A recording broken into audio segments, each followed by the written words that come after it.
Take a look now. We'll get a little look at maybe some unofficial points coming up as qualifier number 7 hits the racetrack. The youngster, Cale Coons, on the pole outside Darius Myers. RTJ starting inside row number 2 with Darren Stewart starting in that 4th spot. Reed Whitney, Frank Flood, Evan Dixon, Ashton Torgerson, and your 9th and 10th starters, Cash Lovenburg with Garrett Smith.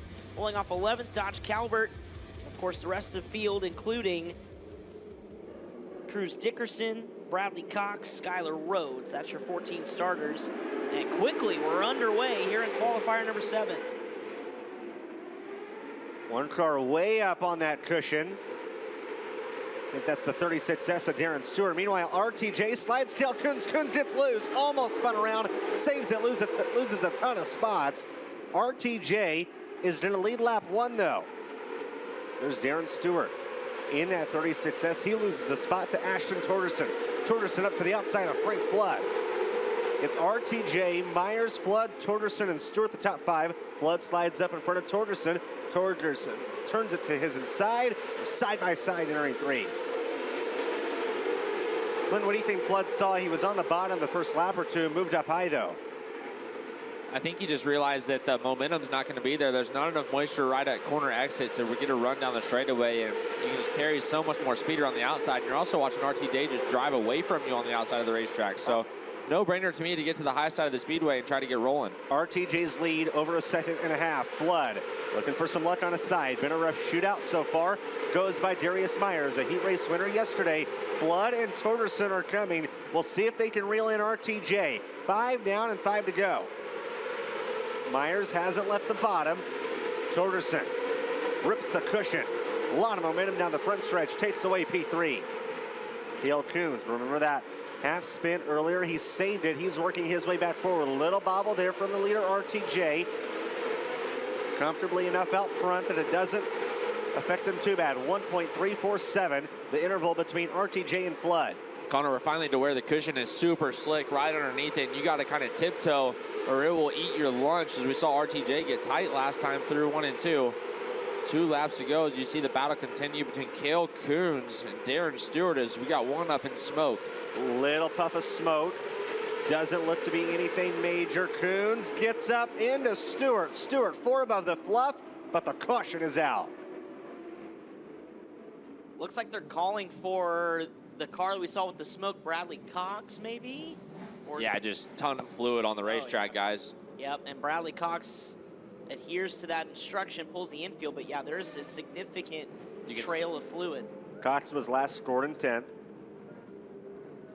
Yeah, a ton of oil right there on the racetrack.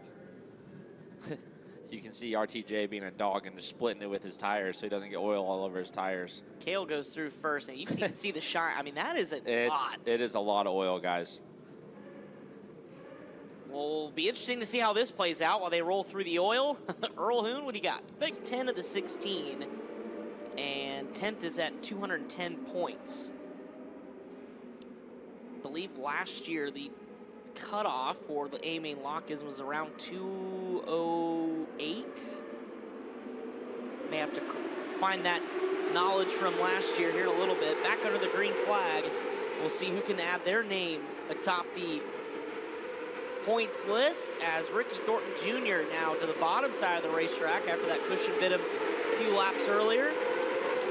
Yellow is out. Car on its side. Cash Lovenburg. That's on the entrance to turn 3. Add that to the flip count. They flip Lovenburg back onto all 4s. But like I was mentioning, I mean, Jace Park, that move was huge to separate himself. He would have probably been back in the 7th or 8th spot on the unofficial points list, now up to 4, so he'll have a good opportunity there. Brian Ward is on the scene of Cash Lovenburg's car. Guys, front end looks all intact. All the torsion arms look good. Radius rods, drag link, everything looks intact. All the tires are aired up everywhere. He's fired up, and Lovenburg will continue. Well, that's good news.